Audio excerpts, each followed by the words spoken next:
Bismillahirrahmanirrahim. Bismillahirrahmanirrahim. Assalamualaikum warahmatullahi wabarakatuh. Alhamdulillahirabbil alamin. Wa bihi nasta'in ala umurid dunya waddin. Wassalatu wassalamu ala asyrafil anbiya'i wal mursalin. Nabiyyina Muhammad wa ala alihi wa sahbihi ajma'in. Wa man ihtada bihudah wattaba atharahu ila yaumiddin. Amma ba'd. Yang belum dapat buku masih ada sisa itu. Ayyuhal ikhwah wal akhwat, kaum muslimin wal muslimat yang semoga senantiasa dirahmati dan diberkahi oleh Allah Subhanahu wa taala. Alhamdulillah, kembali kita dipertemukan oleh Rabbuna Jalla wa Ala dalam majelis ilmu yang berbarakah untuk melanjutkan kajian kita pada pembahasan 30 hadis pilihan seputar puasa sebagai bentuk persiapan bagi kita, bekal bagi kita menyongsong bulan suci Ramadan. Pada pertemuan sebelumnya telah kita sampaikan bahwa ada beberapa hal yang perlu kita persiapkan untuk menyambut bulan suci Ramadan. Yang pertama adalah doa. Hendaknya bagi kita untuk memperbanyak doa supaya kita dipertemukan dengan bulan suci Ramadan, supaya kita diberi kekuatan dan kemudahan untuk berlomba-lomba dalam ibadah di bulan Ramadan, dan supaya amal ibadah yang kita lakukan di bulan Ramadan diterima oleh Allah Subhanahu wa taala. Yang kedua, bekal yang kedua yang perlu kita persiapkan adalah ilmu. Kita perlu mempelajari hal-hal yang berkaitan dengan bulan suci Ramadan agar kita memuliakan bulan Ramadan dan memanfaatkannya dengan sebaik-baiknya untuk panen pahala. Yang perlu kita pelajari adalah pertama, keutamaan-keutamaan Ramadan supaya kita termotivasi, semangat beribadah di bulan Ramadan. Karena orang yang tidak tahu keutamaan, maka dia akan menganggapnya suatu hal yang biasa. Anak kecil yang tidak tahu berapa berharganya emas, mungkin kalau kita kasih emas dibuang sama dia. Ya. Yang kedua yang perlu kita pelajari adalah fikih Ramadan, fikih puasa, fikih tarawih, ya, fikih zakat, i'tikaf dan lain sebagainya. Supaya apa? Supaya kita beribadah dengan benar. Karena al-ilmu qabla al-qawli wal amal. Ilmu itu sebelum berucap dan sebelum berbuat. Dan supaya kita tidak terjatuh di dalam kesalahan, kebid'ahan yang berulang-ulang. Setiap tahun terus berulang. Karena kita nggak mau belajar ilmu agama. Dari dulu sampai sekarang sudah bertahun-tahun lamanya puasa masih nawaitu shauma ghad. Ya. Enggak ada perubahan. Ya, dari dulu sampai sekarang masih memahami bahwa akhir dari sahur adalah imsak. Ya. Ini berarti enggak ada perubahan karena enggak belajar. Yang ketiga yang perlu kita persiapkan adalah apa? Ya. Latihan, pemanasan. Kita latih sejak sekarang. Ya, kita sudah masuk bulan Sya'ban ini kan. Kita latih sekarang dengan ibadah kepada Allah SWT supaya ketika masuk bulan Ramadan sudah terbiasa. Makanya Nabi SAW paling banyak puasa sunnah itu di bulan Sya'ban. Di samping karena bulan Sya'ban adalah bulan yang dilalaikan, bulan di mana amal-amal hamba dilaporkan kepada Allah Subhanahu wa taala, hikmah yang ketiga adalah karena bulan memperbanyak bulan puasa itu sebagai apa? Latihan, pemanasan. supaya ketika masuk bulan Ramadan sudah terbiasa. Ya, adapun kalau yang nggak biasa puasa di bulan Sya'ban ini, masuk bulan Ramadan nggak pakai pemanasan, akhirnya hari pertama lemes, tidur doang. Ya, kalaupun nggak tidur kayak orang sekarat, ya lemes banget, kayak orang udah nggak punya tenaga sama sekali. Ini karena nggak pemanasan, nggak latihan. Karena puasa itu bukan soal ini badannya kekar atau kurus, enggak. Masalah latihan dan masalah iman. Walaupun anak kecil, walaupun orangnya kurus, tapi kalau sebelumnya udah terbiasa puasa, kuat dia. Walaupun badannya kekar, tapi nggak biasa puasa, hari pertama ya mungkin nggak kuat dia, lemes dia. Walaupun badannya kekar, ya gampang tergoda juga. Baru lihat es teh udah batal udah. Taib. Jadi perlu latihan. Makanya sejak sekarang kita latih memperbanyak ibadah, memperbanyak puasa, memperbanyak sholat malam, memperbanyak baca Al-Quran, sedekah, doa dan lain sebagainya. Dan yang keempat yang perlu kita persiapkan adalah istighfar, taubat kepada Allah Subhanahu wa taala. Ya, taubat dan istighfar supaya apa? Supaya kita diringankan oleh Allah dalam beribadah, diberi kemudahan oleh Allah SWT dalam ibadah. Sebab yang membuat kita itu berat dalam ibadah adalah karena sebab dosa-dosa kita. Kita sering bikin program, ya, kita sering bikin target. Nanti pas bulan Ramadan mau khatam 5 kali. Tapi ternyata jangankan 5 kali, sekali khatam aja ya berat. Ya, berat. Kenapa? Karena dosa-dosa kita. Kita sering gugur di tengah jalan. Kita sering semangat cuma di awal. Coba lihat kalau pas tarawih itu. Minggu pertama, Masya Allah ramai itu. Banyak yang bludak. Ya, bahkan banyak yang nggak muat. Musola-musola di kampung-kampung itu minggu awal. Ya, minggu kedua sudah terjadi kemajuan. Maju softnya. Ya, apalagi kalau sudah 10 hari terakhir, orang sudah pada sibuk mudik, sibuk ya renovasi rumah, sibuk ya belanja baju baru. Akhirnya yang ramai mallnya bukan masjidnya. Nah, sehingga udah akhirnya akhir Ramadan sepi. Kenapa kita sering gagal? Karena dosa-dosa kita. Oleh karenanya supaya kita dimudahkan oleh Allah Subhanahu wa taala untuk beribadah, banyak taubat dan istighfar sebelum Ramadan.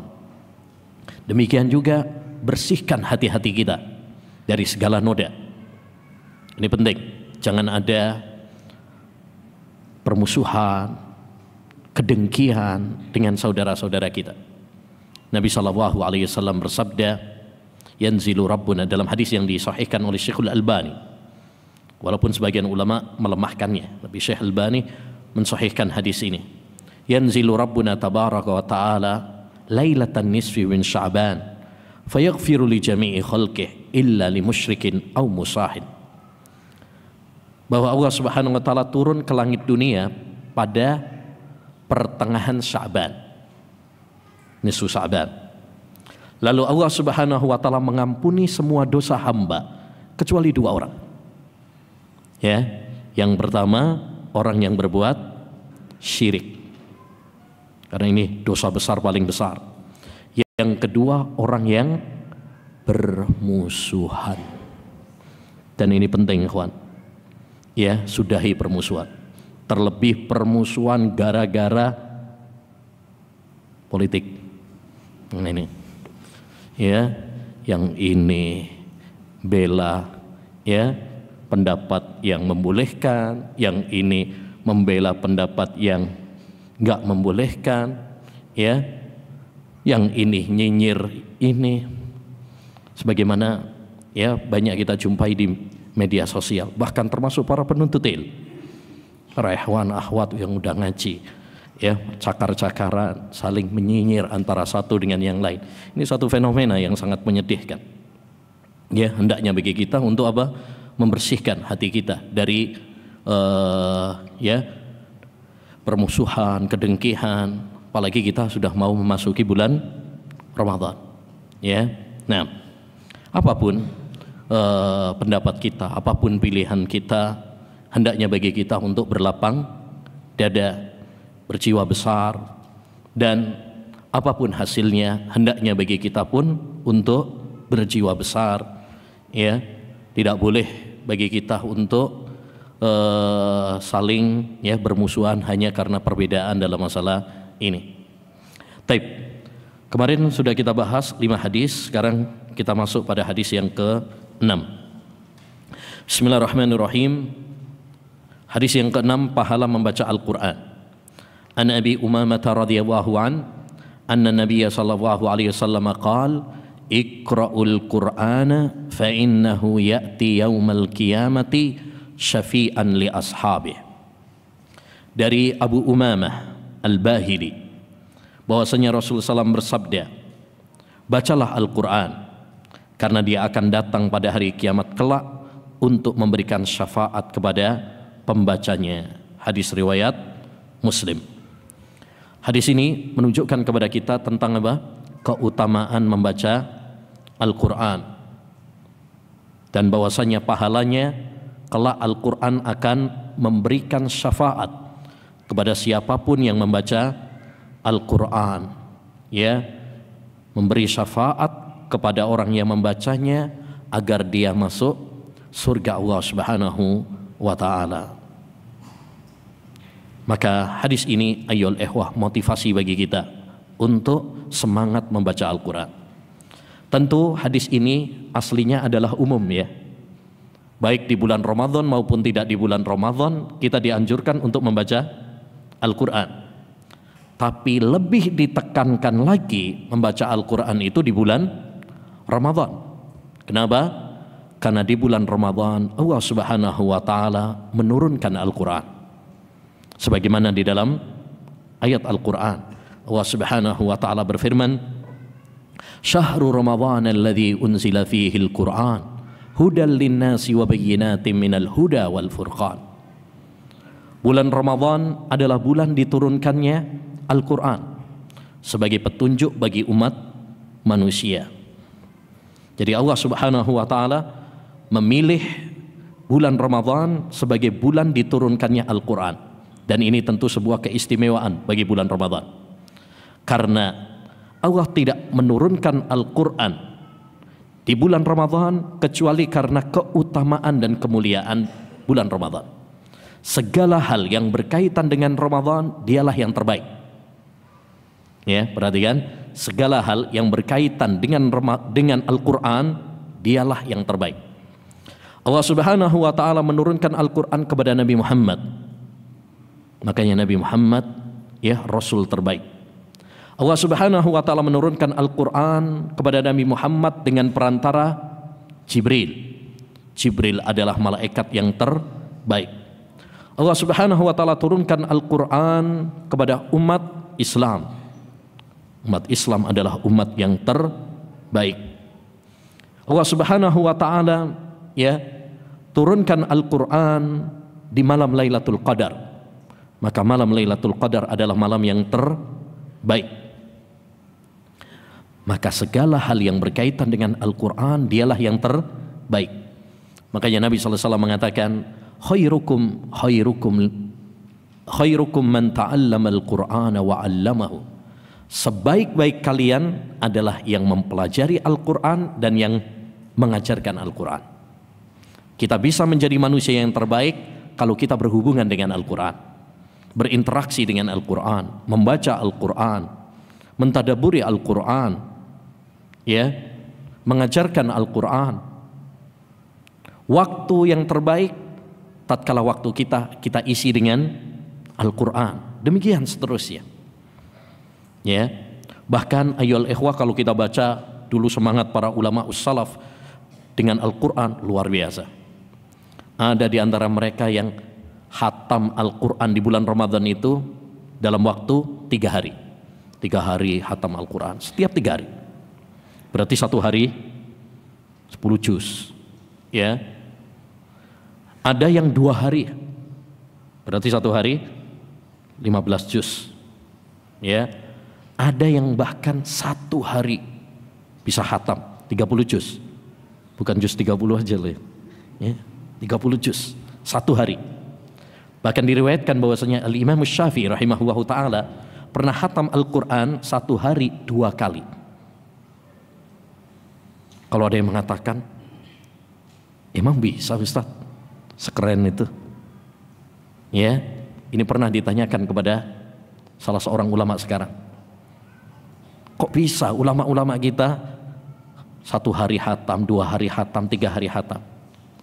Beliau menjawab dengan jawaban yang mantap, tapi cukup nyelekit bagi kita, namper kita semuanya. Apa kata Syekh tersebut? Mereka bisa khatam Al-Quran sehari, 2 hari, 3 hari itu karena mereka cinta kepada Al-Quran seperti cinta kalian sama HP kalian. Kita itu kalau lihat HP itu Masya Allah berjam-jam apa? Kuat. Lihat WA, grup, ya berjam-jam kuat. Habis WA, lihat Instagram, Twitter, Telegram, apalagi sekarang TikTok, ya, YouTube, ya, Mbah Google, nggak ada selesai-selesainya tuh. Kita banyak waktu untuk membuka pesan-pesan di media sosial kita, tapi kita kurang punya waktu untuk membaca pesan-pesan Allah Subhanahu wa taala dalam Al-Quran. Oleh karenanya ikhwan, latih sejak sekarang. Ya, luangkan waktu kita untuk membaca Al-Quran. Harus dipaksa membaca Al-Quran itu. Karena kalau kita sekarang nggak melatih sejak sekarang, yakin bulan Ramadan pun kita akan gagal. Akhirnya cuma target kayak tadi aja. Ya, targetnya 5 kali. Ya. Tapi ternyata kenyataannya sekali aja berat. Ya, sekali aja berat. Oleh karenanya, ya, mari kita luangkan waktu kita untuk membaca Al-Quran. Ya. Berikut apa? Terjemahannya, maknanya. Syukur-syukur kalau kita bisa membaca apa? Tafsirnya, Masya Allah. Hidup kita akan barokah. Ya, hidup kita akan nikmat kalau kita bersanding dengan Al-Quran. Berikutnya hadis yang ke-7, an Abi Musa al-Ash'ari radhiyallahu anhu qala Rasulullah sallallahu alaihi wasallam Al-Qur'anu hujjatun laka au alaika. Dari Abu Musa al-Ash'ari, beliau berkata, Nabi SAW bersabda, Al-Quran adalah pembelamu atau petaka bagimu. Ya, hadis ini panjang sebenarnya, cuma dikutip yang menjadi pembahasan. Al-Quran itu bisa menjadi hujjah, artinya apa? Pembela. Apabila kita membaca Al-Quran, apabila kita mempelajari makna Al-Quran, mengamalkan Al-Quran, ya, mengajarkan Al-Quran, dan bisa menjadi petaka bagi kita. Kapan Al-Quran menjadi petaka? Kalau kita membaca tapi kita tidak mengamalkan isi Al-Quran. Kita punya Al-Quran tapi cuma hanya sekedar pajangan, ya, maka itu akan menjadi petaka, bumerang bagi kita. Maka hadis ini menunjukkan kepada kita ayyul ihwa tentang kewajiban mengamalkan Al-Quran. Jadi Al-Quran itu bukan cuma sekedar dibaca begitu saja, tapi lebih daripada itu apa? Kita amalkan. Karena yang namanya ilmu yang bermanfaat itu adalah ilmu yang membuahkan amal. Bukan cuma sekedar teori, bukan cuma sekedar wawasan, ya, bukan cuma sekedar cakrawala pengetahuan, tapi ilmu yang bermanfaat adalah ilmu yang membuahkan amal.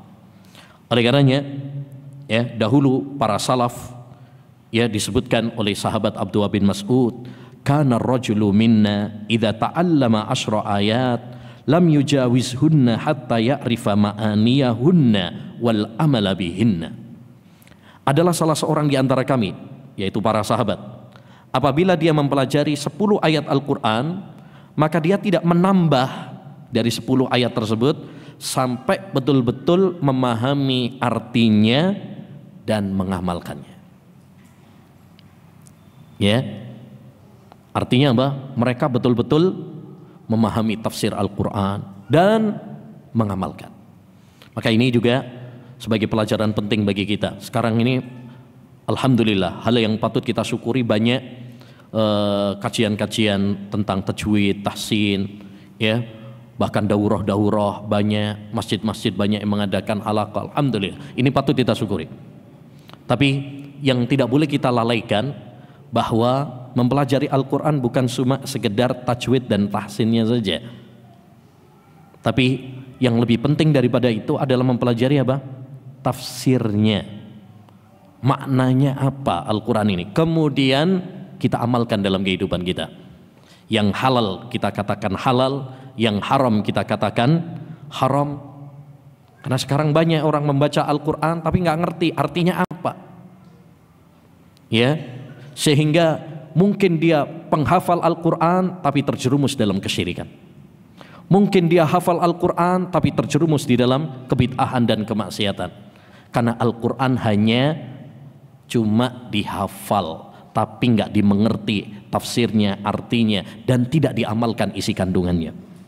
Padahal ilmu yang sejati adalah ilmu yang diamalkan. Allah Subhanahu wa taala mencela orang-orang Yahudi, ya, karena mereka memiliki ilmu tapi tidak diamalkan. Ya, memiliki ilmu tapi tidak diamalkan. Baik. Berikutnya hadis yang ke-8, semangat sedekah di bulan puasa.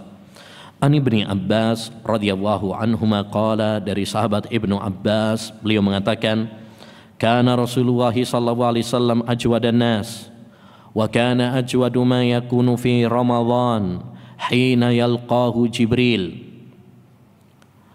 Adalah Rasulullah SAW manusia yang paling dermawan, tapi lebih dermawan lagi jika di bulan Ramadan, saat Jibril menemuinya setiap malam untuk mempelajari Al-Quran. Wa kana yalqahu fi kulli lailatin fi Ramadan. Ya, Jibril senantiasa menemui Nabi SAW di bulan Ramadan, di setiap malam bulan Ramadan. Fayudarisuhul Quran, untuk mempelajari Al-Quran. Ini sama-sama belajar Al-Quran sama Jibril. Fala Rasulullah SAW ajwadu bil khair minar rihil mursalah. Sungguh Rasulullah SAW sangat dermawan dengan hartanya daripada angin kencang yang berhembus. Hadis ini ayyul ihwah menunjukkan kepada kita tentang keutamaan dermawan di bulan Ramadan. Tentu dermawan, ya, itu sangat dianjurkan kapanpun. Tapi lebih ditekankan lagi jika di bulan Ramadan. Karena bulan Ramadan adalah bulan dilipat gandakannya pahala-pahala. Bulan Ramadan, ya, dibukanya pintu-pintu surga, ditutupnya pintu-pintu neraka, dibelenggunya para setan yang durjana.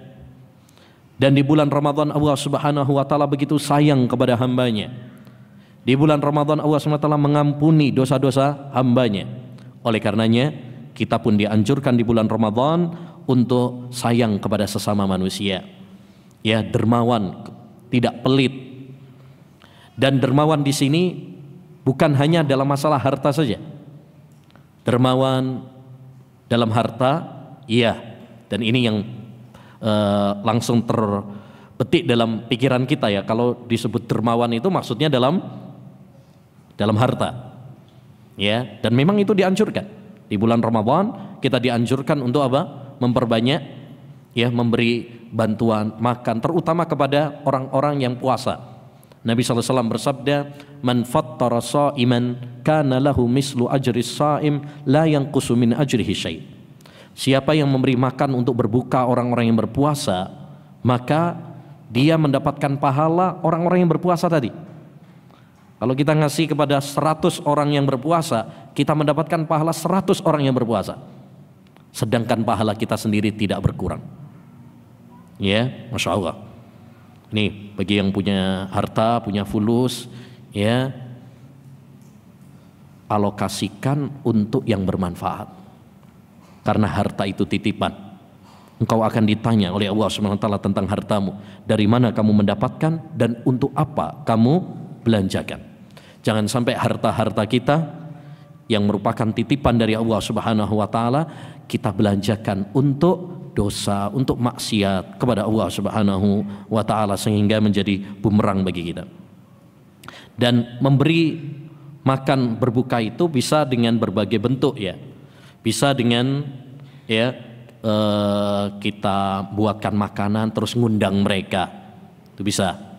Ya, untuk masak kemudian undang tetangga, sahabat untuk buka puasa di rumah. Bisa. Yang kedua, kita yang masak kemudian kita bagi-bagikan. Mungkin nasi kotak atau nasi bungkus kita bagi-bagikan ke tetangga, sahabat. Bisa juga dengan ya bahan mentah, sembako, ya dan lauk pauknya, ya minyak goreng dan sebagainya, ya seperti dalam acara-acara baksos misalkan, ya terutama kepada fakir miskin. Bisa juga yang keempat adalah dengan memberi uang. Walaupun agak rawan ini uang ini, khawatirnya nanti kita kasih uang pakai beli rokok lagi, ya. Nah, tapi kalau memang orangnya terpercaya nggak masalah kasih uang ya untuk nanti buka misalkan. Tapi kalau orangnya kurang terpercaya mungkin ahsan kita yang belanjakan. Khawatirnya tadi kita kasih uang ya nggak taunya dipakai untuk ahli hisab nanti. Nah, intinya ayyul ikhwah rahimani wa rahimakumullah, hadis ini menunjukkan kepada kita anjuran untuk apa? Tadi dermawan dalam harta, dan ini yang paling banyak. Bahkan kata Syekhul Islam, i'anatul fuqara bil it'am fi syahri Ramadan huwa min sunanil Islam. Membantu orang-orang fakir miskin dengan harta kita, dengan memberi makan kepada mereka, ini termasuk syiar Islam. Karena bulan Ramadan bulan persatuan, kasih sayang, maka hendaknya bagi kita untuk saling bersatu, saling menyayangi di antara kita. Yang kedua, ayyul ikhwah adalah hadis ini juga menunjukkan kepada kita anjuran dermawan walaupun bukan dalam bentuk makanan. Ya, dermawan dalam ilmu itu juga dermawan. Dermawan dalam bantu orang dengan tenaganya misalkan. Pokoknya kalau ada yang minta tolong sama dia apa? Ya, segera semangat untuk membantu. Nah, ini juga termasuk dermawan. Jadi dermawan itu tidak murni hanya soal makanan saja maksudnya.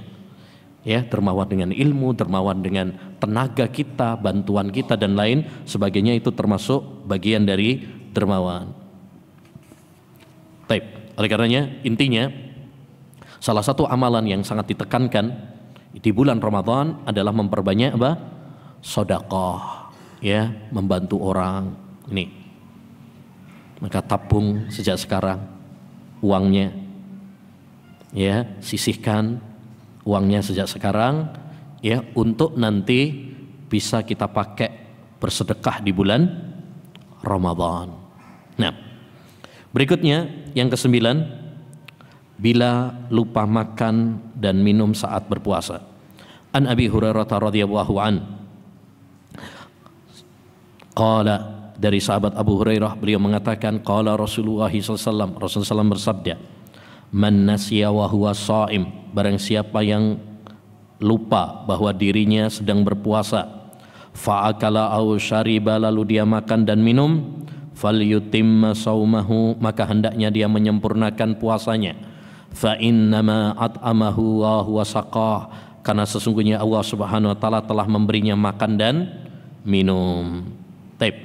Hadis ini ayyul ikhwah menunjukkan kepada kita bahwa orang apabila makan dan minum di siang bulan Ramadan karena lupa, maka puasanya tidak batal. Artinya puasanya tetap apa? Sah. Dan juga tidak berkurang pahalanya. Ya, tidak berkurang pahalanya. Dia hendaknya melanjutkan apa? Puasanya. Sebab Nabi SAW tadi mengatakan siapa yang lupa lalu dia makan, minum padahal dia sedang berpuasa, lanjutkan puasanya. Karena puasanya tidak batal. Ya. Kecuali kalau pura-pura lupa. Nah, itu. Kalau pura-pura lupa batal apa tidak? Batal. Allah Maha tahu kita itu lupa beneran atau pura-pura lupa. Walaupun kita lupanya sudah habis 2 piring.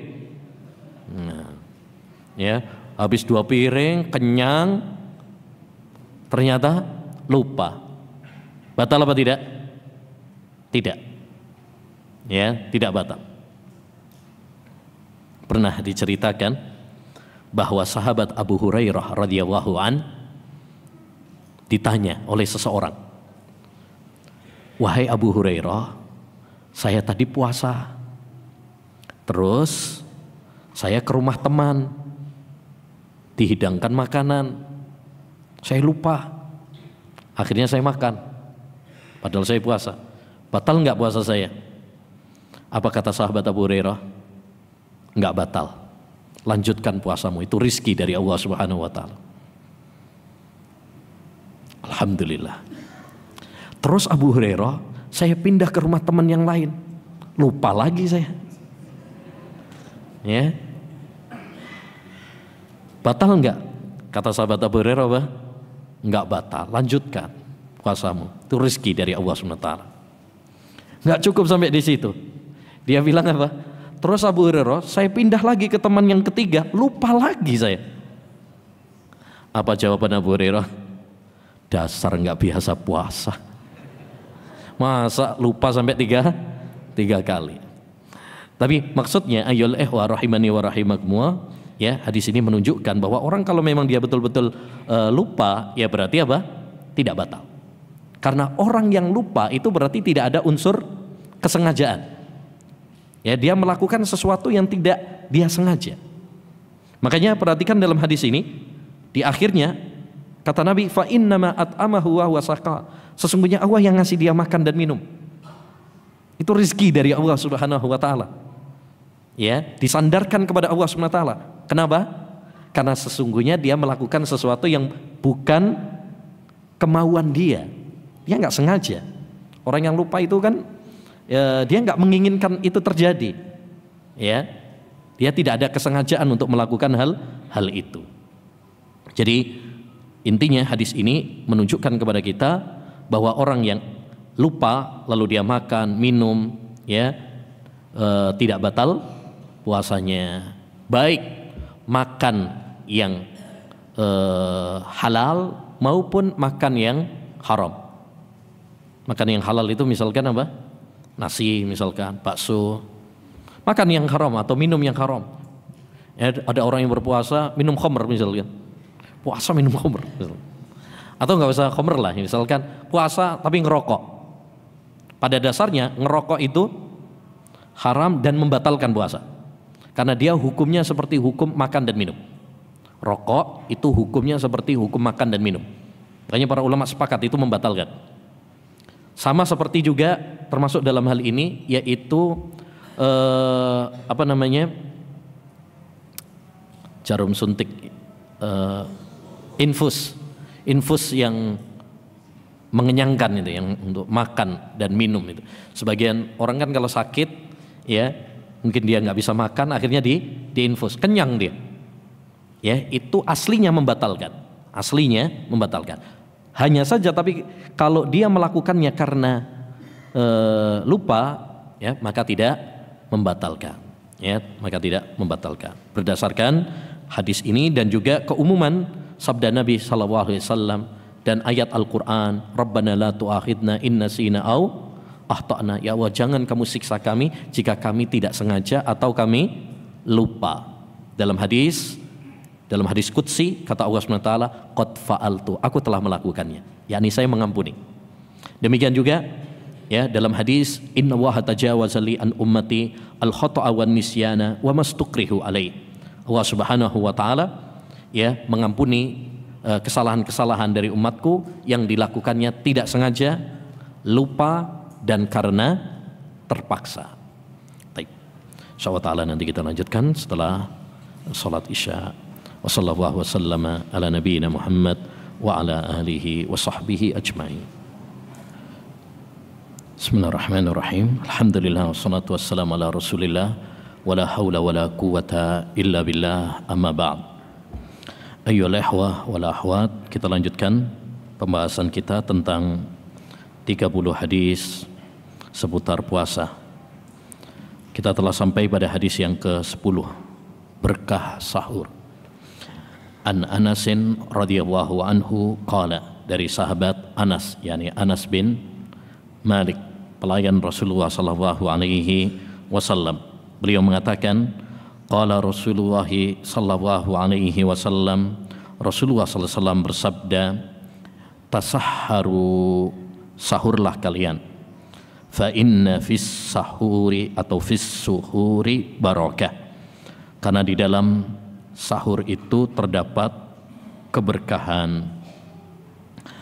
Taib. Hadis ini ayyul ikhwah menunjukkan kepada kita dua hal. Yang pertama, anjuran untuk sahur. Sahur itu adalah makan sebelum terbitnya fajar shadiq. Ya. Waktu sebelum terbitnya fajar shadiq itu disebut sahar. Kalau kita makan pada waktu itu disebut ya suhur perbuatannya.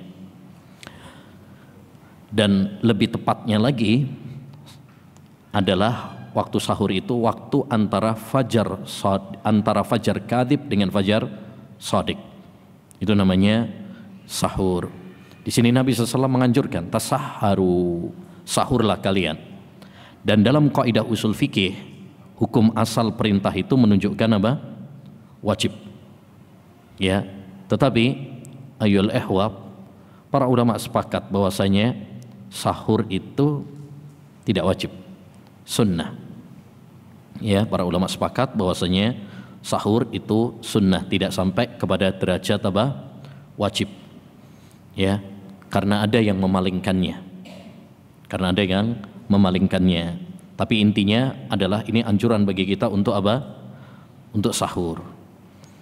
Kemudian yang kedua, beliau di sini menjelaskan tentang faedah dari sahur. Kenapa kita dianjurkan untuk sahur? Karena di dalam sahur terdapat barokah, keberkahan. Barokah artinya al-khairul katsir ad-daim, kebaikan yang banyak dan terus menerus. Itu namanya barokah. Apa kebaikan-kebaikan dari sahur? Manfaat-manfaat dari sahur banyak. Di antara barokah sahur, kebaikan dari sahur di dunia dan di akhirat manfaatnya, yang pertama adalah mengamalkan anjuran Nabi, sunnah Nabi. Dan di dalam mengamalkan sunnah Nabi alaihi salatu wassalam terdapat keberkahan, kebaikan. Makanya dalam hadis yang lain Nabi SAW mengatakan, la yazalun nasu bi khair ma ajjalul fitra wa akharus sahur. Manusia itu dalam kebaikan selama mereka segera dalam berbuka dan mengakhirkan sahur. Jadi kita akan meraih kebaikan-kebaikan, keberkahan-keberkahan, kebahagiaan di dunia dan di akhirat kalau kita mengamalkan anjuran dari Nabi alaihi salatu wassalam, perintah dari Nabi alaihi salatu wassalam. Yang kedua, di antara barokah sahur juga adalah membuat orang yang berpuasa lebih kuat. Makanya beda orang yang sahur sama yang tidak sahur. Kalau yang sahur, ya besok paginya, siangnya dia bisa apa? Semangat beraktivitas, kuat. Ya, walaupun nggak makan, walaupun nggak minum, tapi dia lebih apa? Kuat karena sahur. Berbeda dengan yang nggak sahur. lemes. Orang yang sahur aja kadang masih lemes. Nah ini nggak sahur. Bahkan kadang sebagian orang ya nggak puasa alasannya nggak sahur. Loh kok nggak puasa? Ya semalam ketiduran nggak sahur. Nah biasanya kadang alasannya begitu. Padahal tidak ada ya seorang pun di antara para ulama yang mengatakan boleh orang tidak berpuasa gara-gara tidak sahur, itu nggak ada. Ya, yang ada itu sakit, safar, haid, nifas, ya, hamil, menyusui, orang tua lanjut usia, itu alasan-alasan udzur-udzur yang diperbolehkan. Nggak ada, nggak sahur, itu nggak ada. Ya, baik. Yang ketiga di antara barokah sahur juga adalah ya pembeda antara sahurnya umat Muhammad SAW dengan ahlul kitab Yahudi dan Nasrani, sebagai pembeda dari ahlul kitab. Sebagaimana dalam hadis Nabi mengatakan faslun baina siyamina wa siyami ahlil kitab aklatus suhur.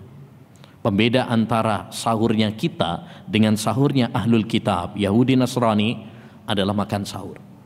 Karena orang-orang Yahudi dan Nasrani mereka tidak sahur. Nah ini dibedakan dengan sahur ini. Dan salah satu maqasidus syariat, tujuan pokok syariat ayyul ikhwah adalah tampil beda dengan orang-orang kafir, menyelisih orang-orang kafir. Jangan latah ikut-ikutan dengan orang kafir. Ini penting. Karena sekarang banyak kaum muslimin menyerupai atau latah ikut-ikutan dengan orang kafir. Termasuk hari ini 14 Februari, hari Valentine. Bukan hari nyoblos ya. Hari Valentine. Hari Valentine. Ini perayaan orang mana? Orang-orang kafir. Tapi sebagian kaum muslimin terutama anak-anak muda, mudi ya, ikut-ikutan Valentine. Taib. Dan di antara barokah sahur juga bisa bangun ya sepertiga malam terakhir. Sepertiga malam terakhir. Biasanya kalau enggak Ramadan bisa bangun azan subuh aja alhamdulillah gitu ya. Tapi kalau pas bulan Ramadan nah jam 3 udah bangun tuh. Apalagi ibu-ibu ya kan. Dia harus masak dulu, insyaallah. Ya, anak-anak dibangunin. Dan waktu sepertiga malam terakhir itu waktu yang spesial. Di mana disebutkan di dalam hadis ya, saat sepertiga malam terakhir itu Allah Subhanahu wa taala turun ke langit dunia seraya mengatakan, siapa yang berdoa kepadaku saya akan kabulkan, siapa yang minta ampun kepadaku saya akan ampuni, siapa yang minta kepadaku saya akan penuhi. Makanya momentum sahur itu ikhwan, momentum bagi kita untuk ya kita gunakan untuk apa? Istighfar, doa, baca Quran, munajat kepada Allah Subhanahu wa taala. Jangan sahur ya, sambil nonton acara sahur. Sehingga kadang isinya apa? Ya, isinya kadang seperti itu. Cara sahur isinya ghibah. Cara sahur istrinya ya joget-jogetan. Ya, isinya nyanyian. Nah, padahal itu waktu yang istimewa. Seandainya kita memanfaatkannya untuk doa, untuk istighfar, itu waktu yang sangat bagus sekali. Di antara barokah sahur juga adalah sholat subuhnya lebih ramai. Untuk lihat, kalau pas bulan Ramadan, bandingkan antara jamaah ya sholat subuh di bulan Ramadan sama di bulan selain Ramadan. Kalau pas bulan Ramadan apa jamaahnya lebih ramai. Kenapa? Karena udah pada bangun. Bahkan anak-anak pun udah pada bangun tuh. Ya, yang biasanya berisiknya kalau pas maghrib, nah ini enggak. Subuh pun sudah berisik karena sudah pada bangun. Ya, ini salah satu keistimewaan apa? Sahur tadi. Ya, salah satu sahur manfaatnya tadi. Dan masih banyak lagi tentunya, yaitu apa? Manfaat-manfaat atau keberkahan-keberkahan dari sahur ini. Dan sekedar mengingatkan bahwa waktu sahur ya yang paling utama adalah apa? Mengakhirkan. Yang paling utama sahur itu diakhirkan. Sebagaimana tadi dalam hadis, la yazalun nasu bi khair ma ajjalul fitra wa akhirus sahur.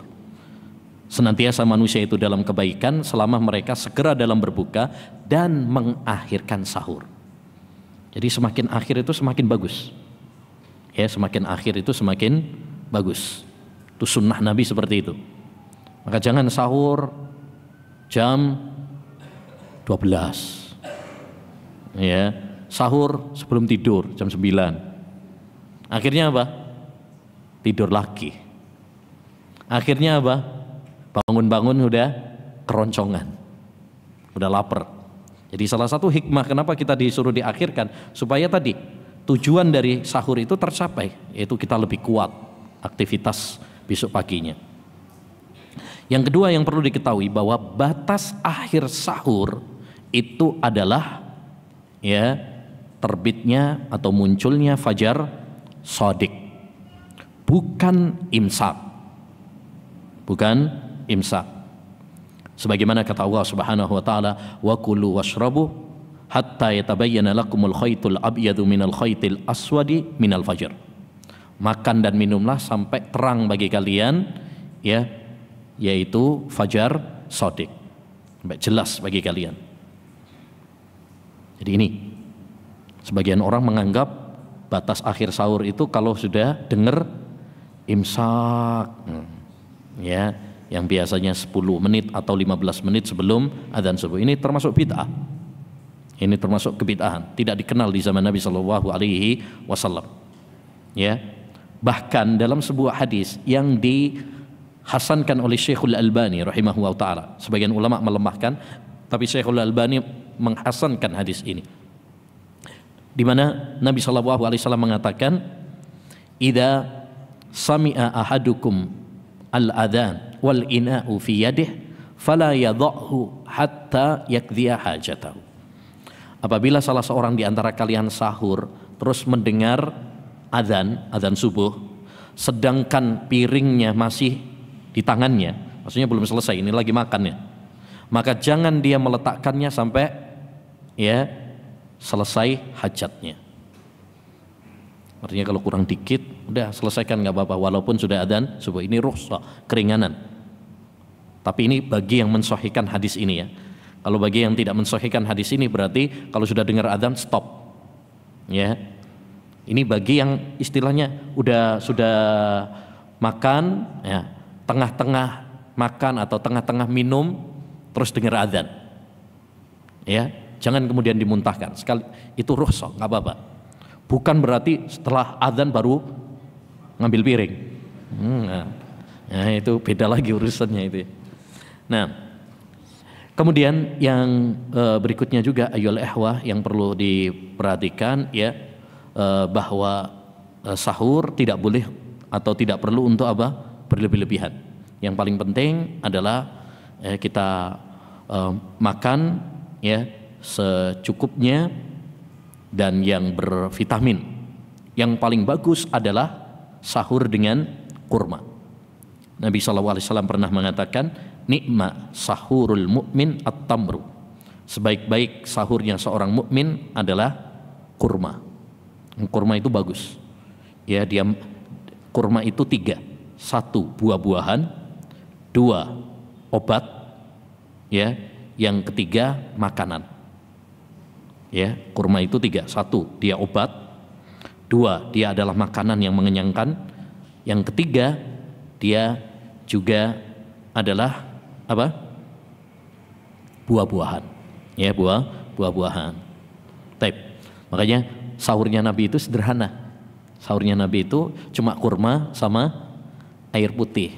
Makanya beliau sahurnya itu jarak antara sahur beliau dengan adzan cuman berapa? 50 ayat. 50 ayat itu perkiraan Syekh Ibnu Utsaimin cuma sekitar 7 menitan. Itu 7 menit selesai itu, 50 ayat itu. Kalau dibaca ayat yang tidak terlalu panjang tapi juga tidak terlalu pendek. Artinya apa? beliau jarak antara sahur dengan adzan itu mepet. Kenapa? Karena sahurnya sederhana, cuma kurma sama air putih. Kalau nasi kayaknya nggak bisa kan?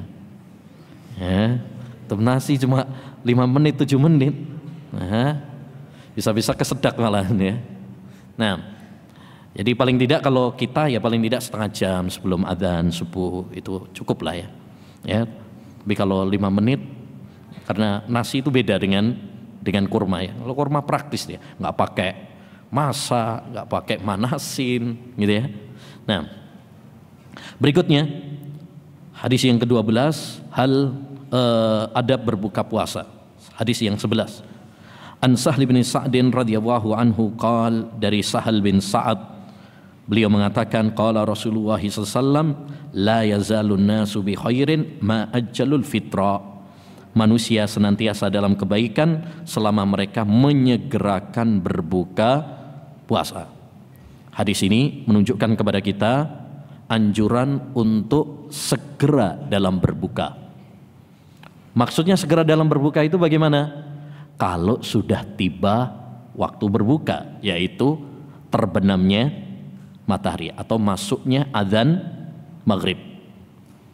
Bukan berarti segera dalam berbuka itu ya belum adzan sudah buka, kan disuruh Nabi segera. Maksudnya segera kalau sudah tiba waktunya. Itu diperhatikan. Ya. Dan disebutkan oleh sahabat Abu Darda bahwa segera dalam berbuka ini termasuk akhlaknya para nabi. Salasun min ahlakin nubuwah ta'jilul iftar wa ta'khirus sahur wa wad'ul yamini 'ala shimali fis shalah. Termasuk akhlak para nabi itu 3. 1, segera dalam berbuka. 2, mengakhirkan sahur. Yang ketiga, meletakkan tangan kanan di atas tangan kiri dalam salat. Ya, dan disebutkan oleh Amr bin Maimun, kana ashabu Muhammad asra'an nasi iftaran wa abta'uhum suhuran. Adalah para sahabat Nabi sallallahu alaihi wasallam itu orang yang paling segera dalam berbuka dan paling terakhir dalam sahur. Jadi sunnahnya Nabi itu kalau soal berbuka segera. Artinya kalau sudah masuk waktu maghrib, terbenamnya matahari, ya mereka segera berbuka, nggak pakai nunggu seperti orang-orang Yahudi. Orang Yahudi itu ya mereka buka puasanya kapan? Setelah melihat bintang di langit. Nunggu kalau sudah ada bintang di langit baru mereka buka puasa. Nah, Nabi SAW menyelisihi hal itu dengan cara apa? Segera dalam berbuka. Demikian juga bukan hanya orang Yahudi saja, sekarang diikuti juga oleh orang-orang Syiah. Makanya orang Syiah itu adalah penerus orang-orang Yahudi. Ya, banyak kemiripan antara Syiah Rafidhah dengan Yahudi. Bahkan ada buku 2 jilid judulnya Badlul Majhud fi Isbatil Musyabahati Baina Rafidhati wal Yahud. Kemiripan antara Syiah Rafidhah dengan kaum Yahudi, Taib. Dan anjuran segera dalam berbuka ini memiliki banyak manfaat, memiliki banyak hikmah. Kenapa kita dianjurkan segera dalam berbuka? Yang pertama tadi yaitu apa? Mengikuti anjuran Nabi, mengikuti sunnah Nabi. Tadi sudah kita sampaikan, dengan kita mengikuti sunnah Nabi tentu itu adalah ya keberkahan, ya pahala bagi kita semuanya. Yang kedua, di antara hikmah dari anjuran segera dalam berbuka adalah lebih mudah bagi seorang hamba. Kan enak, lebih enak bagi kita, lebih mudah bagi kita kalau segera dalam berbuka. Dan agama Islam adalah agama yang mudah. Bahkan andaikan, saya katakan andaikan ini nggak ada anjurannya, ya memang ini yang paling dinanti oleh manusia. Makanya kita walaupun nih misalnya ini nggak ada anjuran, nggak ada pahala untuk orang yang segera dalam berbuka, ini fitrah manusia saja, pengennya kalau sudah waktunya berbuka ya segera, karena udah lapar, makanya yang ditunggu-tunggu memang adzan maghrib, ya. Makanya nama orang yang paling ditunggu-tunggu pas bulan Ramadan itu adalah adzan maghrib. Di Indonesia ada loh, nama orang namanya adzan maghrib, karena dia lahirnya pas adzan maghrib. Indonesia pokoknya aneh-aneh namanya. Yang paling aneh lagi pas Covid kemarin ada yang lahir dinamai Abdul Covid. Nah, taib. Dan mungkin sebagai faedah juga kaitannya dengan masalah berbuka puasa, ya. Satu, tadi hendaknya kita segera dalam apa? Berbuka. Yang kedua, dalam berbuka hendaknya kita memulainya dengan rutop. Rutop itu kurma basah. Kalau nggak ada rutop, dengan kurma kering, tamar. Kalau tidak ada, dengan air putih. Itu sunnah Nabi Shallallahu Alaihi Wasallam. Jadi usahakan pakai rutop. Dan ini secara riset kedokteran memang bagus. Karena orang puasa itu kan lemes ya. Sehingga kalau dia makan kurma itu bisa mengembalikan staminanya. Ya, bisa mengembalikan staminanya. Dan tadi sudah kita sampaikan, kurma itu satu buah-buahan, dua adalah obat-obatan, ya. Yang ketiga adalah makanan. Maka sangat bagus konsumsi kurma, itu sangat bagus untuk mengembalikan stamina tadi. Dan air putih itu juga bagus. Riset kedokteran menunjukkan bahwa orang yang puasa kemudian dia bukanya dengan air putih air bening ya, bukan air susu loh, atau kolak, ya, bukan. Jadi maksudnya air putih seperti itu sangat bagus untuk menjernihkan apa? Pencernaan, ya, masya Allah. Jadi kalau kita mengikuti sunnah Nabi itu masya Allah, satu dapat pahala, dua apa? Menyehatkan. Dan yang ketiga, kalau kita perhatikan sunnah Nabi juga, ternyata berbukanya beliau itu apa? Sederhana. Coba, cuma apa tadi? Kurma sama air putih. Bukan berarti kalau nasi atau ini nggak boleh ya, enggak. Tapi kalau kita perhatikan Nabi SAW itu apa? Sederhana. Kalau kita kan balas dendam biasanya. Balas dendam. 4 sehat 10 sempurna. Ya. Harus ada gorengannya. Nah, sama sambelnya. Harus ada apa? Es tehnya. Belum ada buah-buahnya. Buah-buahan. Belum nanti nasinya, lauknya pun macam-macam, ya. Ada pembukaannya, ada penutupannya. Akhirnya apa? Kekenyangan. Akhirnya terawih ngantuk. Nah ini, makanya ini diperhatikan ya, jangan berlebihan, jangan balas dendam. Wa kulu washrabu wala tusrifu. Makan, minum, tapi jangan berlebihan. Kemudian yang tidak kalah pentingnya juga ayyuhal ikhwah yang perlu diperhatikan tatkala kita berbuka adalah apa? Doa. Jangan lupa berdoa. Pertama, doa secara umum, ya. Ketika kita berbuka itu doanya apa? Mustajab. Maka itu gunakan sebaik-baiknya. Disebutkan di dalam hadis, inna lis-shaimi inda fitrihi la da'watan ma turad. Sesungguhnya orang yang berpuasa itu saat berbuka memiliki doa yang tidak akan ditolak oleh Allah SWT. Jadi saat sebelum kita mau buka puasa itu gunakan untuk apa? Untuk berdoa kepada Allah SWT. Antum kalau misalkan umroh bulan Ramadan yang di Masjidil Haram, Masjid Nabawi, itu sebelum buka puasa itu masya Allah, antum lihat banyak di antara mereka yang berdoa kepada Allah, kadang nangis, ya, makanya bagus tuh. Kalau yang punya duit, ya, targetkan atau programkan bisa umroh pas Ramadan. Di samping pahalanya juga apa? Seperti haji bersama Nabi Sallallahu Alaihi Wasallam, kita juga akan mendapati ya hal-hal yang mungkin tidak kita dapati di selain Ramadan. Salah satunya momentum apa? Ya, buka bersama di sana. Ya. Kemudian juga selain dari doa secara umum, ada doa juga saat berbuka. Ya. Bismillah, ini doa makan, kemudian apa? Doa berbuka puasa, dhahabat dhama wabtallatil uruq wasabatal ajru insyaallah. Bisa dibaca sebelum berbuka, antum sebelum berbuka baca doa dulu, atau setelah berbuka, maksudnya setelah berbuka antum minum seteguk kemudian baca doa itu di tengah-tengahnya, itu boleh. Ya, sebagaimana pernah kami tanyakan kepada Syekhuna Abdul Muhsin Al-Abbad hafizahullah ta'ala. Ya, waktunya sebelum atau setelah, tapi setelah itu bukan setelah udah selesai kenyang, ya, bukan, tapi maksudnya setelah meneguk atau sebagian mungkin ambil makan sebagian, ya, karena di situ tadi ada kata wabtallatil uruq, dan basah tenggorokan, ya, basah tenggorokan.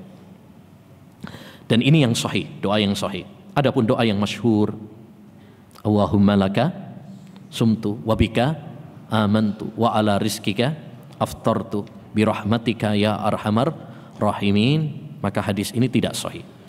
Hadis ini tidak sahih. Sayangnya yang enggak sahih justru yang masyhur. Ya, justru yang masyhur. Yang diajarkan Upin Ipin juga.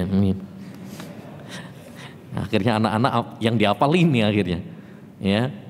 Tapi wallahu a'lam, saya pernah dapat itu yang terbaru Upin Ipin ada dhahabat dhamanya. Iya. Iya. Kayaknya sudah kenal sunnah kayaknya. Sudah dapat hidayah. Mudah-mudahan, amin. Tapi berikutnya hadis yang ke-12, an Abi Hurairah radhiyallahu anhu qala Rasulullah sallallahu as-siyamu junnah fala yarfus wala yajhal wa in imru'un qatalahu aw syatamahu falyakul inni shaim marratain. Dari Abu Hurairah Rasulullah SAW bersabda, puasa adalah perisai, ya, tameng. Maksudnya dia tameng dari dosa-dosa yang membentengi kita dari dosa-dosa. Maka fala yarfus wala yajhal, jangan dia mengatakan ucapan-ucapan yang kotor, ya, karena puasa itu adalah tameng, perisai dari dosa dan perisai dari neraka. Ya, perisai dari dosa yakni di dunia, ya. Puasa itu adalah perisai kita dari dosa-dosa. Artinya apa? Pengerem. Kita mau melakukan maksiat, saya sedang apa? Puasa. Pengingat diri kita. Makanya banyak orang di bulan Ramadan itu alhamdulillah jauh lebih baik. Bukan berarti orang tatkala bulan Ramadan tidak melakukan dosa. Iya, tetap melakukan dosa. Tapi jika dibandingkan dengan bulan-bulan yang lainnya, lebih mendingan di bulan puasa. Karena ada pengerem dia, pengingat dia. Mau maksiat, saya sedang berpuasa. Ya, mau melakukan dosa ini, saya lagi puasa. Begitu. Yang kedua, makna dari perisai puasa itu adalah perisai, yakni perisai nanti di akhirat dari neraka Allah Subhanahu wa taala yang melindungi dia dari azab. Kemudian kata Nabi sallallahu alaihi wasallam, "Fala yarfus wala yaj'al." Jangan dia berkata kotor dan jangan berbuat bodoh. Jadi orang yang berpuasa jangan mengucapkan ucapan-ucapan yang kotor, ya, dan jangan juga melakukan al-aliyat, perbuatan-perbuatan yang bodoh. Kenapa ikhwan? Karena puasa itu bukan cuma sekedar menahan diri dari makan dan minum. Ya, seperti kemarin sudah kita sampaikan, hakikat puasa itu adalah menahan seluruh anggota tubuh kita dari perbuatan yang haram. Itu hakikat puasa. Menahan mata kita, menahan telinga kita, menahan lisan kita dari hal-hal yang diharamkan oleh Allah Subhanahu wa taala. Kalau orang menganggap puasa itu cuma menahan diri dari makan dan minum saja, ini orang yang tidak ngerti tentang hakikat puasa. Puasa itu tarbiyah, pendidikan, madrasah keimanan bagi kita. Sehingga setelah orang usai bulan Ramadan, dia menjadi pribadi yang lebih apa? Baik, lebih bertakwa kepada Allah Subhanahu wa taala, lebih berakhlak. Makanya harusnya puasa itu betul-betul merubah diri kita. Jangan sampai kita puasa Ramadan bertahun-tahun lamanya tapi nggak merubah ibadah kita, nggak merubah akhlak kita, nggak ada perubahan, ya tentu itu adalah suatu hal yang sangat disayangkan. Wa inimru'un qatalahu aw syatamahu falyakul inni shaim. Kalau ada seorang yang mengajakmu bertengkar atau mencela, maka katakan aku sedang apa? Puasa. Ya, ingatkan kalau ada yang ngejak tengkar, ya, tawuran atau ngajak kita ribut, ya, termasuk di media sosial, ya. Ada yang mungkin manas-manasin, mancing, provokasi, ya, ingatkan pada diri kita, saya sedang apa? Berpuasa. Ya, saya sedang berpuasa. Yang terakhir, An Abi Hurairah radhiyallahu an anna Rasulullah sallallahu alaihi wasallam qaal laula an asyqa ala ummati la amartuhum bis-siwak ma'a kulli shalah. Dari sahabat Abu Hurairah radhiyallahu an, beliau mengatakan, andaikan tidak memberatkan umatku, niscaya akan aku perintahkan mereka bersiwak setiap kali hendak sholat. Maka hadis ini menunjukkan kepada kita anjuran untuk bersiwak setiap saat, ya, setiap saat ketika hendak sholat, karena kita sedang mau bermunajat kepada Allah Subhanahu wa taala. Tahu ya siwak, ya, untuk membersihkan apa? Gigi dari kotoran-kotoran, dari bau yang tidak sedap. Nabi bersabda, as-siwaku matharatun lil fam mardatun lirabb. Siwak itu membersihkan mulut dan membuat Allah Subhanahu wa taala ridho. Dan lebih ditekankan dalam beberapa keadaan. Satu tadi, saat kita mau sholat, ya, saat mau sholat itu pakai siwak. Menarik, disebutkan dalam riwayat Abu Dawud bahwa seorang sahabat Nabi, Khalid Al-Juhani, beliau setiap mau sholat itu apa? Bersiwak, dan naruh siwaknya di telinganya. Gini, jadi kayak tukang, tahu nggak? Ya, tukang itu kan naruh pensilnya taruh sini. Nah, beliau nih naruh siwaknya nanti di sini. Ini menunjukkan intinya apa? Para sahabat semangat untuk melaksanakan siwak. Yang kedua, yang sangat ditekankan juga, siwak itu ketika bangun malam, ketika bangun tidur. Karena biasanya orang bangun tidur itu apa? Baunya tidak sedap, bau mulutnya. Sebagaimana dalam hadis Hudzaifah ibnul Yaman. Yang ketiga, ditekankan juga saat mau masuk rumah, mau bertemu dengan istri, anak. Ya, nah ini penting nih.